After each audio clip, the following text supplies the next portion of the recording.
नमस्कार दोस्तों, BPS academy के चैनल पर मैं आपका हार्दिक स्वागत करता हूं। हमारा ये चैनल, जैसा कि आप जानते हैं, एनटीटी, टीचर ट्रेनिंग, पीसीसी वाले स्टूडेंट्स के लिए बहुत काम का है। और आज हमारा जो टॉपिक है या आज हम जिस सब्जेक्ट पे बात करने वाले हैं वो है एजुकेशनल साइकोलॉजी। तो अगर आप एजुकेशनल साइकोलॉजी के बारे में इंटरेस्टेड हैं, उसके बारे में इन्फॉर्मेशन चाहते हैं, तो ये वीडियो आपके बहुत काम का हो सकता है। तो चलिए शुरू करते हैं आज का वीडियो। आज हमारा जो टॉपिक है वो है परसेप्शन, मेमोरी एंड फॉरगेटिंग। ये जो एजुकेशन साइकोलॉजी के 3 टॉपिक है, परसेप्शन, मेमोरी और फॉरगेटिंग, आज हम इस पे बात करेंगे। तो फर्दर अगर हम डिवाइड करते हैं तो आज हमारे टॉपिक्स रहेंगे perception and it characteristic, perception और उसकी व्यवस्थाएं, परसेप्शन जिसको हम अनुभूति या समझ भी बोलते हैं। फिर दूसरा टॉपिक हमारा रहेगा मेमोरी एंड इट्स प्रोसेसेस, यानी कि याददाश्त और उसकी प्रक्रियाएं। इसमें तीसरा टॉपिक जो हमारा है वो है मेथड्स ऑफ मेमोराइजिंग, हम कैसे चीज़ों को याद कर सकते हैं, वो कौन कौन से तरीके हैं जिनके माध्यम से हम चीज़ों को याद रख पाते हैं। फिर चौथा टॉपिक हमारा है फॉरगेटिंग एंड इट्स कॉजेस, हम चीज़ों को भूलते क्यों हैं और उसके कारण क्या क्या होते हैं। और फिर हमारा लास्ट टॉपिक जो आज का रहेगा वो रहेगा कि वेज टू मिनिमाइजिंग फॉरगेटफुलनेस, यानी कि हम ज़्यादा ना भूलें, कैसे हम ऐसे याद करें कि हम ज़्यादा ना भूलें, किन चीज़ों को हम, किन मेथड्स को हम यूज़ करके हमारी जो भूलने की आदत है उसको कम किया जा सकता है। तो जो हमारा आज का सबसे पहला टॉपिक है वो है perception and it's characteristic. Perception, जैसा कि हमने आपको बताया कि हिंदी में इसको कहते हैं अनुभूति या समझ, ठीक है। In a psychological sense the word perception means both the physical act of receiving impression and interpreting these impression. तो साइकोलॉजी के हिसाब से अगर हम बात करते हैं, साइकोलॉजी साइंस में हम जब बात करते हैं तो परसेप्शन का मतलब है कि हमें जो सेंस ऑफ इम्प्रेशन मिलते हैं, यानी सुन के, समझ के, देख के, सूंघ के, हमें जो भी इम्प्रेशन मिल रहे हैं एनवायरनमेंट से, उसको हम किस तरह से इंटरप्रेट करते हैं, हमारी उसको लेकर क्या समझ है, यही परसेप्शन कहलाता है। जो परसेप्शन की मेजर कैरेक्टरिस्टिक्स होती हैं चाइल्ड डेवलपमेंट के अंदर, जो बच्चे का परसेप्शन बनाती है वो ये है, फ्रॉम होल टू पार्ट, एक पूरे चीज को एक साथ देखकर फिर उसके टुकड़ों को देखना। इसके अंदर ये जो बिगिनिंग होती है जनरल परसेप्शन की बनने की, वो यहीं से शुरू होती है। इसमें जो बड़े चीज़ों को पहले बड़े तौर पे देखते हैं, फिर छोटे पार्ट पे देखते हैं। दूसरा होता है इसमें पर्टिकुलर टू जनरल, यानी कि एक एक पर्टिकुलर चीज़ देखना, एक पर्टिकुलर टॉपिक पे फोकस करना। अब जैसे कि अगर कोई बच्चा एक पर्टिकुलर ग्लास में दूध पीता है, तो फिर वो क्या करेगा कि उस ग्लास को दूसरे ग्लासों से डिस्टिंग्विश कर पाएगा, अलग कर पाएगा, चाहे वो कलर के बेस पे हो, चाहे वो उसके अलग चीज़ से हो, उसके देखने के बेस पे हो, ठीक है। तो ये पर्टिकुलर टू जनरल, जनरल में बाद में उसको ये समझ में आएगा कि सारी ग्लासेस सिर्फ ड्रिंकिंग के ही काम आती है, दूध पीने के ही काम आती है। अब तीसरा इसके अंदर illusory and false perception. Illusory and false perception का मतलब ये होता है कि जो इमेजनरी है, जो है नहीं रियली में, जो हम इमेजिन कर रहे हैं, ठीक है, हम सिर्फ इमेजिन करके जो हमारा परसेप्शन बना रहा है उस चीज़ को लेकर या उन घटनाओं को लेकर, वो फॉल्स परसेप्शन। जैसे कि हमने एक इमेजिन किया कि कोई आग लग गई है और उस आग को लेकर अब हम कैसे रिएक्ट करते हैं, ये हमारे फॉल्स परसेप्शन है, यानी इल्यूजनरी टू फॉल्स परसेप्शन। फिर आता है इसके अंदर gross perception. Gross perception is एक मोटा मोटी चीज़ों को लेकर, क्वांटिटीज एज, इसमें the child tend to perceive gross things and not receive suitable qualities of the adults. देखिए, ग्रॉस परसेप्शन मतलब एक सिर्फ एक सतही तौर पर जो हम बच्चा किसी चीज़ को लेकर जो आइडिया बनाता है वो होता है ग्रॉस परसेप्शन। वो सटीक नहीं होता है, वो एकदम टू द पॉइंट नहीं होता है, सिर्फ बेसिक आइडिया होता है। अब परसेप्शन के अंदर जो सबसे चीज़, एक और चीज़ जो इफेक्ट करती है किसी बच्चे के परसेप्शन को बनने में, वो होता है इन्फ्लुएंस ऑफ इमीडिएट इंटरेस्ट। आज मुझे किसी चीज़ में इंटरेस्ट है तो मेरा उसका परसेप्शन लेकर अलग होगा, और अगर इंटरेस्ट नहीं है तो उसको मेरा परसेप्शन लेकर अलग होगा, ठीक है ना। जैसे the colour, smell, other qualities of the food attract him and it immediate perceive them. जैसे कि जब कोई खाना खाता है तो बच्चे को उसके कलर, खुशबू, उसका जो तीखापन होता है, वो सारी चीज़ें उसको अट्रैक्ट करती है और उसको लेकर परसेप्शन ऐसा बनता है ये चीज़ अच्छी होगी, जबकि ये ज़रूरी नहीं है। फिर होता है perception of the intense stimuli. जिस चीज़ की स्टिमुलाई, जिस चीज़ की जो क्या अट्रैक्टिवनेस है वो बहुत ज़्यादा है, जैसे ये बहुत तेज अगर कोई आवाज़ आएगी तो परसेप्शन अलग बनेगा, तेज अगर खुशबू आएगी, तेज कलर होंगे, तो उन सबको लेकर हमारे परसेप्शन चेंज हो सकते हैं। कलर है, ब्राइटनेस है, अगर कोई हमें जो संवेदनाएं मिल रही है बहुत इंटेंसिव है, बहुत तेज है, तो हमारे लिए उसको परसेप्शन चेंज हो सकते हैं, या ये चीज़ें वो है जो परसेप्शन को इफेक्ट कर सकती हैं। फिर आता है the narrow span of perception. Generally जो बच्चे का जो नज़रिया होता है, जो चीज़ों को देखने का तरीका होता है, बहुत नैरो होता है, बहुत छोटा होता है, वो बहुत लिमिटेड दायरे में चीज़ों को देखते हैं, तो ये भी उनके परसेप्शन को कहीं तरह से इफेक्ट कर सकती है। अब हम आपको मैं कुछ तस्वीरें दिखाता हूँ जिससे आपको परसेप्शन समझ में आने में हेल्प मिलेगी। जैसे कि अभी यहाँ पे आप दो व्यक्ति को देख रहे हैं, ठीक है। अब इन दोनों का परसेप्शन अलग अलग है, एक को लग रहा है ये 6 है और दूसरे को लग रहा है ये 9 है। अब इसमें दोनों गलत कोई नहीं है, बट परसेप्शन है, देखने का नजरिया है, जो समझ है वो अलग है। इसी प्रकार से ये एक और फोटो देखिए आप, इसमें दो व्यक्ति बात कर रहे हैं और एक को आधी गिलास भरी लग रही है, एक को आधी गिलास खाली लग रही है, तो ये भी एक परसेप्शन है, एक समझ है। चलिए एक और फोटो देखते हैं हम। अब इसमें आप ये देखेंगे, इसमें दो चित्र दिख रहे हैं आपके सामने। अब जो पहला चित्र है उसमें कुछ लोगों को एक वास टाइप दिख रहा होगा, एक गमला दिख रहा होगा, या उसको जो भी आप बोलते हैं, और कुछ लोगों को इसमें दो चेहरे दिख रहे होंगे। अगर आप सिर्फ ब्लैक पार्ट पर फोकस करेंगे तो आपको वास दिखेगा, वो फ्लावर का गमला दिखेगा, या और अगर आप व्हाइट पार्ट पर फोकस करेंगे तो आपको ऐसा लगेगा दो चेहरे हैं जो एक दूसरे के पास हैं। इसी तरह से अब हम लेफ्ट हैंड जो राइट हैंड साइड वाली पिक्चर है उसको देखते हैं, तो इसमें आपको ऐसा नजर आएगा कि कुछ लोगों को एक लेडी का चेहरा नजर आएगा, ठीक है। आप देख पा रहे हैं लेडी का चेहरा? हाँ। और अगर इसको ढंग से देखेंगे, अगर आप आगे फर्दर इसको अगर कुछ लोग देखते हैं तो उनको ऐसा लगेगा कि कोई आदमी खड़ा है या कोई आदमी चल रहा है, जो थोड़ा कार्टून टाइप आदमी लग रहा है, ठीक है ना। ये आदमी कुछ बजा रहा है, एक सैक्सोफोन जिसको हम बोलते हैं, वो बजा रहा है। तो अगर आप ब्लैक पार्ट पे फोकस करेंगे तो आपको सिर्फ वही नजर आएगा कि एक आदमी सैक्सोफोन बजा रहा है, कुछ यंत्र बजा रहा है जिसका नाक बहुत लंबा है। और अगर आप ओवरऑल पिक्चर को फोकस करेंगे तो आपको लगेगा एक लेडी का चेहरा है। तो ये देखने के समझ है, परसेप्शन है, जो चेंज हो सकता है, जो बहुत सारी चीज़ों को इंक्लूड करके बनता है, या उसके अंदर बहुत सारी चीज़ें मैटर करती है।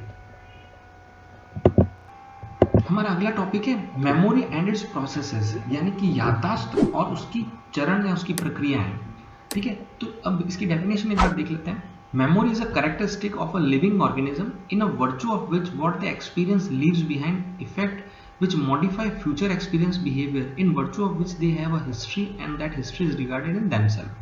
चलिए इसको मैं सिंप्लीफाइड वर्ड में बता देता हूँ। मेमोरी एक ऐसी कैरेक्टरिस्टिक है लिविंग ऑर्गेनिज्म की या प्राणियों की, जिसके अंदर वो किसी चीज़ को सीख कर एक एक्सपीरियंस क्रिएट करते हैं, या उस चीज़ के जाने के बाद एक एक्सपीरियंस रह जाता है उनके पास, और इस एक्सपीरियंस को वो लोग यूज़ करते हैं भविष्य के एक्सपीरियंसेस के लिए और भविष्य के अपने बर्ताव के लिए, और वही उनके बिहेवियर बनाती है, ठीक है ना।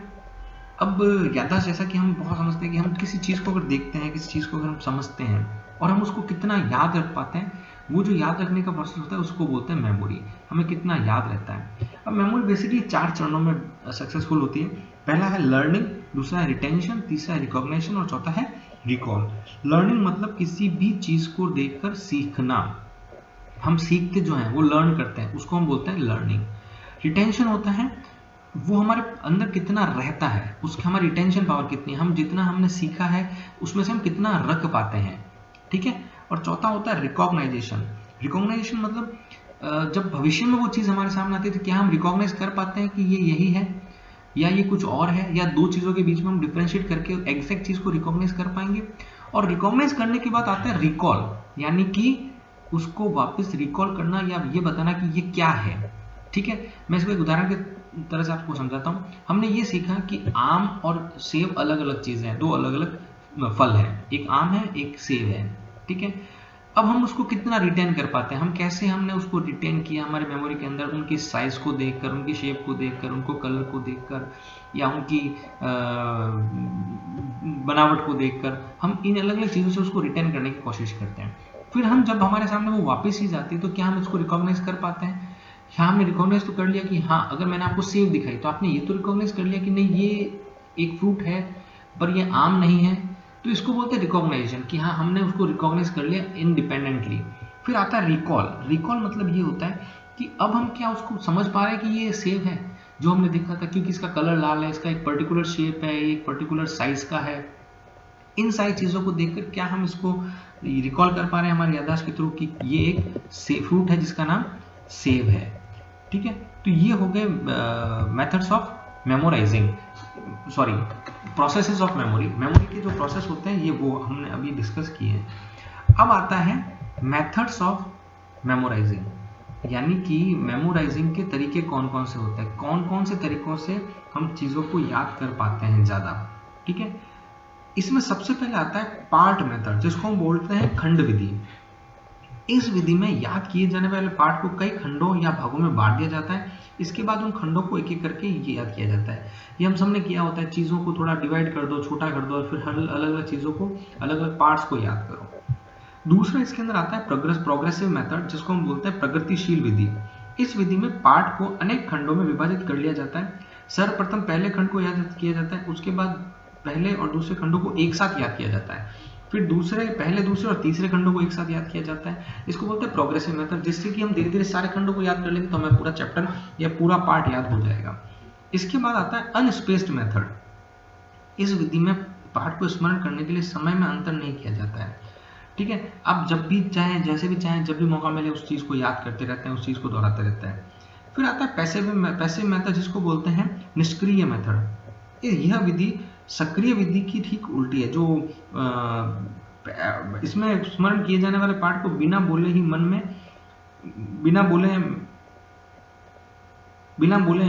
में याद किया जाता है।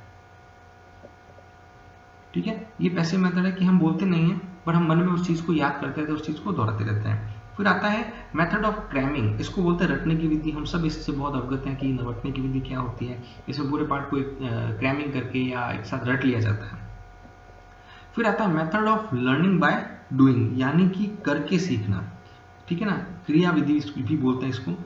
इस विधि में स्मरण की जाने वाली बात को साथ साथ किया जाता है। यह विधि बालक को अनेक ज्ञानेंद्रियों को एक साथ सक्रिय रखती है, मतलब बहुत सारे उसके सेंसेस को एक साथ सक्रिय रखती है, क्योंकि वो सीख भी रहा है, कर भी रहा है। ये हम बहुत ज़्यादा प्रमोट करते हैं बच्चों को कि लर्निंग बाय डूइंग करो, करके सीखो। उसके बाद जो नेक्स्ट मेथड आता है वो होता है होल मेथड। इस विधि में याद किए जाने वाले पूरे पाठ को आरंभ से अंत तक बार बार पढ़ा जाता है। ठीक है, और यह विधि केवल छोटे और सरल पाठों के लिए या कविताओं के लिए उपयुक्त रहती है। जिसमें हमें पूरी चीज़ को एक साथ याद करना है, उसके लिए ये पूर्ण विधि काम आती है। फिर हम बात करेंगे मिश्रित विधि। अब इसमें पूरे पाठ को एक साथ आप पढ़ भी सकते हो, खंडों में बांट के भी पढ़ सकते हो, जो मिरर मेथड है। इसमें पार्ट मेथड और होल मेथड दोनों को मिक्स करके हम करते हैं। फिर आता है स्पेस्ड मेथड। इसमें ये होता है अंतरयुक्त विधि। इस विधि में पाठ को थोड़े थोड़े अंतर या समय के बाद याद किया जाता है। यह अंतर 1 मिनट का भी हो सकता है और 24 घंटों भी हो सकता है। आज मैं थोड़ा 1 घंटे थोड़ा पढ़ूंगा, फिर 1 घंटे बाद थोड़ा पढ़ूंगा, फिर उसके बाद थोड़ा पढ़ूंगा। तो ये एक स्पेस्ड मेथड हो गया, जिसको हम अंतर्युक्त विधि भी कहते हैं। फिर आता है सक्रिय विधि। इस विधि में स्मरण किए जाने वाले पाठ को बोल बोल कर याद किया जाता है। यह विधि छोटे बच्चों के लिए अधिक अच्छी है, क्योंकि इसमें उनका उच्चारण भी ठीक होता है। ये आप कह सकते हो थोड़ा थोड़ा रटने या क्रैमिंग विधि जैसा ही है, बट इसमें बोल बोल के उनको याद किया जाता है। फिर होता है रेसिटेशन मेथड। इस विधि में याद किए जाने वाले पाठ को लय में पढ़ा जाता है। जैसे हम स्कूल में जो हम बचपन में पहाड़ याद करते हैं, टेबल्स याद करते हैं या कविताएं याद करते हैं, एक रेसिटेशन के थ्रू एक लयबद्ध तरीके से उसको बोला जाता है या गाकर भी पढ़ाया जा सकता है। फिर आता है मेथड ऑफ ऑब्जर्विंग, यानी कि निरीक्षण विधि। इस विधि में याद किए जाने वाले पाठ को पहले भली प्रकार निरीक्षण व अवलोकन कर लिया जाता है और फिर उसको पढ़ा जाता है। पहले एक बार ऑब्जर्व कर लो उस पूरे पाठ को, आज मैं क्या पढ़ने वाला हूँ और कैसे क्या क्या टॉपिक्स हैं, फिर उसको हम पढ़ते हैं। इसके बाद मेथड ऑफ इंटरनेशनल मेमोराइजिंग, साभिप्राय स्मरण विधि भी इसको कहते हैं। इसमें पाठ को याद करने के लिए चाहे जिस विधि को प्रयोग करो, पर यदि बालक को उसको याद करने का संकल्प या निश्चय नहीं करता है तो उसको पूर्ण सफलता नहीं मिलती है। यानी कि कुछ भी करने से पहले आपको अपने अंदर एक संकल्प लेना पड़ेगा, अपने अंदर एक निश्चय करना पड़ेगा कि आज मैं इस पाठ को याद करूंगा। अगर आप ऐसा नहीं कर पाते हैं तो फिर आपको पाठ याद होगा ही नहीं। और लास्ट में आता है हमारा method of association of ideas. इस विधि में स्मरण की जाने वाली बातों को, ज्ञान बातों को भिन्न भिन्न प्रकार से संबंध स्थापित किया जाता है। अच्छा, हम ऐसा कर रहे हैं, इसकी वजह से ऐसा हो रहा है, मतलब जो भी आप याद कर रहे हैं उसके बीच में कुछ कनेक्शन होना चाहिए, तब आपको समझ में आएगी, आपको मेमोरी बनेगी या आपको याद होगा। अब मैं आपको एक मेमोरी का जो एक प्रोसेस होता है उसका एक डायग्राम दिखाता हूँ, जिससे आपको समझ में आएगा कि एक्चुअली में मेमोरी हमारे ब्रेन में बनती कैसे है या मेमोरी का प्रोसेस कैसे होता है। और इसमें थोड़ा भी हम ये भी देख लेंगे कि हम चीज़ों को ये भूलते भी कैसे हैं। देखिए यहाँ पे आप सबसे पहले ऊपर देख पा रहे हैं एनवायरमेंटल इनपुट, यानी कि वातावरण से हमें जो सूचनाएं मिलती है, जो इन्फॉर्मेशन मिलती है, जो अलग अलग सेंसेस के थ्रू मिलती है, ठीक है ना, वो हम लेते हैं सबसे पहले, और ये सेंसरी इनपुट कहलाता है। जैसा कि अभी मैंने बताया, जैसे कि नज़र देख के, सुन के, चख कर, फील कर, ये अलग अलग सेंसरी हमारे मूवमेंट से या हमारे सेंसेस से हमें अलग अलग सेंसरी इनपुट मिलते हैं। ये सारे सेंसरी इनपुट बनाते हैं सेंसरी मेमोरी। ये सबसे छोटी मेमोरी होती है, बहुत शॉर्ट टर्म के लिए होती है। अगर आपने इस पर ध्यान नहीं दिया तो आप सीधा भूल जाएंगे। जैसा कि आप यहाँ देख पाते हैं सेंसरी इनपुट के जस्ट मेमोरी के जस्ट नीचे फॉरगॉटन लिखा है। और अगर आप कॉन्सेंट्रेशन करते हैं यानी ध्यान लगाते हैं सेंसरी मेमोरी के ऊपर, देखिए ऊपर कॉन्सेंट्रेशन लिखा हुआ है, अगर सेंसरी मेमोरी के ऊपर कॉन्सेंट्रेशन करते हैं तो ये बन जाती है शॉर्ट मेमोरी। और अगर आप कॉन्सेंट्रेशन नहीं करते हैं तो फॉरगॉटन यानी आप भूल जाएंगे। और जैसे ही हमने सेंसरी मेमोरी के ऊपर कॉन्सेंट्रेट किया, ये बन गई शॉर्ट टर्म मेमोरी। अब इस शॉर्ट टर्म मेमोरी में आपने अपने शॉर्ट टर्म मेमोरी में बार बार रिहर्सल किया, बार बार उसको पढ़ा, उसको ध्यान से पढ़ा, अलग अलग विधियां यूज की, तो ये बन जाएगी लॉन्ग टर्म मेमोरी। और नहीं तो ये आपने अगर एक दो बार उसको कॉन्सेंट्रेट करके पढ़ा है तो आप भूल जाओगे, क्योंकि ये मेमोरी डीके हो जाएगी या डिस्प्लेसमेंट हो जाएगी। ठीक है, डीके मतलब सड़ जाना और डिस्प्लेसमेंट मतलब गुम हो जाना। और यही शॉर्ट टर्म मेमोरी को आपने बार बार रिहर्सल किया, यानी कि बार बार इसको पढ़ा, आज पढ़ा कल वापस पढ़ा, अलग अलग तरीकों से इसको रिवीजन किया, तो ये बन जाएगी लॉन्ग टर्म मेमोरी। ठीक है, और लॉन्ग टर्म मेमोरी से आप भूल सकते हो ऑनली इंटरफेरेंस या रिट्राइवल फेलियर, यानी लॉन्ग टर्म मेमोरी हमेशा रहती है, पर अगर आप किसी और मेमोरी के साथ इंटरफेरेंस हो गया, उसका मतलब कुछ सिमिलर डेटा आ गया, तो प्रॉब्लम आ जाएगी। ऐसा ही कोई सेम डेटा और है, ऐसी कोई सेम इन्फॉर्मेशन और है, तो ये मेमोरी इंटरफेयर हो जाती है और फिर इसको रिट्राइवल नहीं होता, मतलब आप उस मेमोरी को निकाल नहीं सकते हैं या रिट्राइवल फेलियर हो जाता है। तो ये एक मेमोरी का प्रोसेस था जो मैंने अभी आपको दिखाया। ये प्रोसेस आप देख लीजिए, ये बहुत काम की चीज है। दोस्तों हमारा जो अगला टॉपिक है वो है फॉरगेटिंग एंड इट्स कॉजेज, यानी कि भूल जाना और उसके कारण क्या होते हैं, हम क्यों भूल जाते हैं चीज़ों को। तो सबसे पहले समझते हैं कि भूलना एक्चुअली होता क्या है।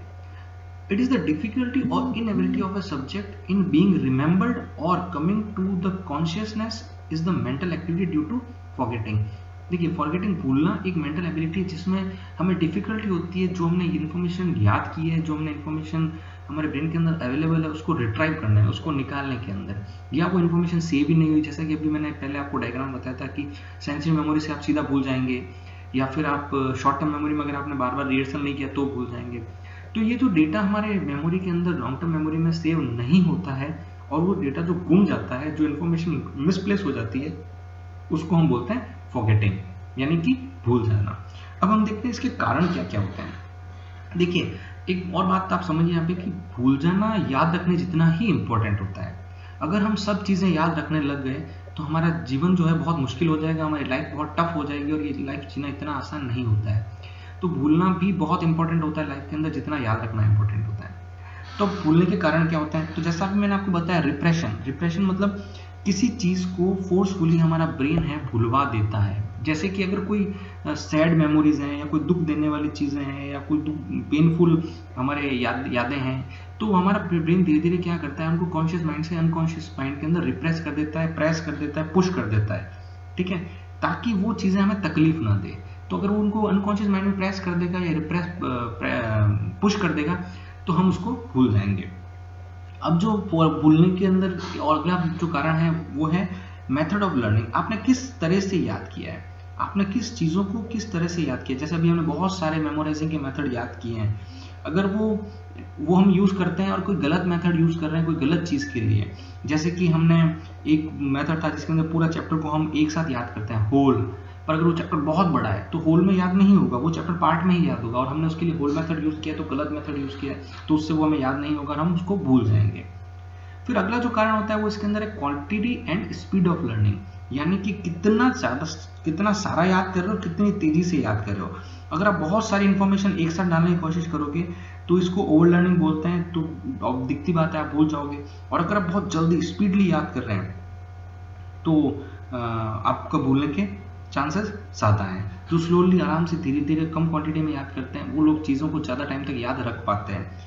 यहाँ पे ज़रूरी ये नहीं है कि आप कितना क्वांटिटी याद करते हैं, कितनी तेज़ी से याद करते हैं। यहाँ पे मैटर ये करता है कि आप समझ कर याद करें और रिपीटेशन वाला रखें प्रोसेस, कि उसको बार बार रिहर्सल करें, बार बार इसको याद करें, रिविजन करें। इसके बाद जो नेक्स्ट आता है वो absence of thinking and repetition. जैसा कि अभी मैं बताया कि आप समझ के याद नहीं कर रहे हैं, एब्सेंस ऑफ थिंकिंग, आपके अंदर समझ की कमी है, सोच की कमी है।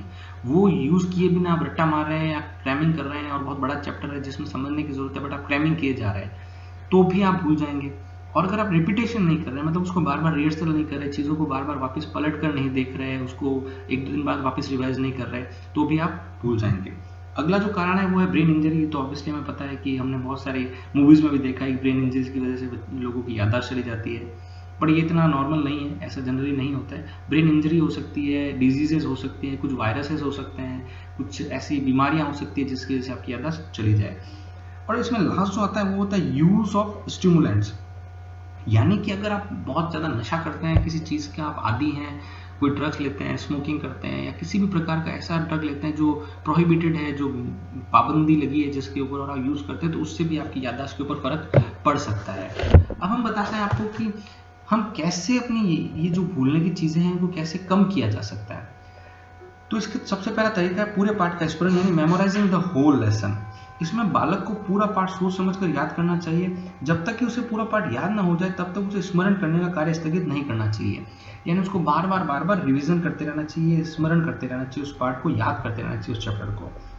सेकंड इसके अंदर है कंटेंट मैटर। पाठ के विषय वस्तु अर्थपूर्ण, क्रमबद्ध और बालक की मानसिक योग्यता के अनुसार होना चाहिए, क्योंकि इस प्रकार विषय वस्तु की विस्मृति की गति और मात्रा बहुत कम होती है। जब आपका कंटेंट अच्छा होगा, कंटेंट आपकी एज के हिसाब से होता है, यानी जो पाठ है उसका विषय और वस्तु अच्छा होगा और आपकी एज के हिसाब से होगा, तो उस आपकी जो याद करने की जो स्पीड है, जो गति है, वो कम रहेगी, और मात्रा अगर कम होगी तो आप ज़्यादा टाइम तक याद कर पाएंगे, यानी कि कंटेंट मैटर। फिर इसके अंदर आता है यूज ऑफ एसोसिएशन लॉज, यानी कि विचार साहचर्य के नियमों का पालन। पाठ याद करते समय बालक के विचार साहचर्य के नियमों का पालन करना चाहिए, यानी कि आप चीज़ों को एसोसिएट कीजिए, किसी चीज़ के साथ किसी चीज़ को जोड़िए, तब आप उस चीज़ को समझ पाएंगे। फिर इसके अंदर आता है लाउड रीडिंग, यानी कि अगर आप जोर जोर से बोल के पढ़ेंगे तो आपके मैक्सिमम सेंसेस यूज होंगे आपके, तो आपको याद रखने के अंदर हेल्प मिलेगी। इसके बाद आता है रिवीजन। अब देखिए ये एक बहुत इंपॉर्टेंट वर्ड है, रिवीजन। ये याद रखना, अगर आप चीज़ों को भूलना नहीं चाहते तो इसको याद रखिए, रिवीजन। ये शब्द क्या कह रहा है आप खुद पढ़िए इसको, रिवीजन, यानी कि वापस देखना। अब यहाँ पे री रीडिंग नहीं लिखा हुआ है, आपको बुक खोलकर वापस देखने की जरूरत नहीं है, आप रिवीजन कीजिए, यानी कि आंखें बंद करके उस पार्ट के बारे में सोचिए, उस चैप्टर के बारे में सोचिए, उसमें क्या लिखा हुआ है, कितने पॉइंट्स हैं, कितने टॉपिक हैं, तो आपकी मेमोरी के अंदर वो चीज़ें ज़्यादा टाइम तक रह सकती हैं। अब इसके बाद जो अगला पॉइंट आता है वो होता है अटेंशन इन मेमोराइजिंग। ये बहुत हमने अभी पढ़ा था, पहले डायग्राम में भी देखा था कि अगर हम कॉन्सेंट्रेट नहीं करेंगे तो हमें जो इनपुट मिल रहा है वो सेंसरी मेमोरी से सीधा फॉरगेट हो जाएगा, यानी कि कॉन्सेंट्रेशन, अटेंशन देना बहुत ज़रूरी है। अगर हम चाहते हैं कि कोई sensory memory short term memory बने, उसके लिए अटेंशन देना बहुत ही ज़्यादा ज़रूरी है। अब इसके अंदर जो अगला चीज़ है वो है रेस्ट ऑफ, स्मरण के बाद थोड़ा विश्राम करना चाहिए, रेस्ट ऑफ आफ्टर मेमोराइजिंग, यानी कि पाठ स्मरण करने के उपरांत कुछ समय तक विश्राम अवश्य करना चाहिए, ताकि पाठ की स्मृति चिन्ह उसके मस्तिष्क में स्पष्ट रूप से अंकित हो जाए। यानी कि आप अगर जब कोई पाठ पढ़ लेते हैं, जो चैप्टर आप खत्म कर चुके हैं, आपको याद हो गया, अब थोड़ी देर के लिए अपनी आंखें बंद करके वहीं कुर्सी पे बैठ जाइए और अपने दिमाग को शांत होने दीजिए, ठीक है। इससे आपकी मेमोरी इंक्रीज होगी। देखिए यहाँ पे हमें ये बात समझने की बहुत ज़रूरत है कि हमारा ब्रेन एक कोई इलेक्ट्रिक बल्ब नहीं है कि हमने स्विच ऑन किया और लाइट चालू हो गई। हमारे ब्रेन को टाइम चाहिए। इसी प्रकार से जब आप पढ़ाई शुरू करें तब थोड़ी देर तक एक बार अपने किताबों को देखिए, ऑब्जर्व कीजिए, जैसा मैंने ऑब्जर्विंग मेथड बताया था, बुक के साथ थोड़ी दोस्ती कीजिए, उसके चित्रों को देखिए, कितना लंबा चैप्टर है, कितना कुछ पढ़ना है मुझे आज, वो टॉपिक किस बारे में है। इससे आपका ब्रेन थोड़ा फाइन ट्यून होगा, थोड़ा प्रिपेयर होगा पढ़ाई करने के लिए, और उसके बाद जो आप लर्निंग करेंगे उसकी रिटेंशन ज़्यादा रहेगी। इसी प्रकार से जब चैप्टर खत्म हो जाता है, आपने पढ़ाई कर ली है, उसके बाद थोड़ा सा विश्राम कीजिए, थोड़ा रिलैक्स कीजिए, और जो भी आपने इन्फॉर्मेशन अंदर की उसको सेटल डाउन होने का टाइम दीजिए। इसके बाद जो नेक्स्ट टॉपिक है वो है यूज़ ऑफ मेमोरी लॉज। अभी बहुत सारे मेमोरी लॉज हैं जो आपको यूज़ करने चाहिए। एसोसिएटिव टेक्निक होता है, डायग्राम टेक्निक होता है, फोटोग्राफिक टेक्निक होता है, फोटोग्राफिक मेमोरी होती है, बहुत सारे मेमोरी लॉज हैं, उनके ऊपर हम कभी किसी और वीडियो में बात करेंगे। पर ये सारे लॉज को यूज़ करके भी आप अपने भूलने की आदत को कम कर सकते हैं। दोस्तों, आई होप ये वीडियो आपको पसंद आया होगा, और आज हमने जो एजुकेशन साइकोलॉजी के टॉपिक के ऊपर बात की वो आपको पसंद आया होगा।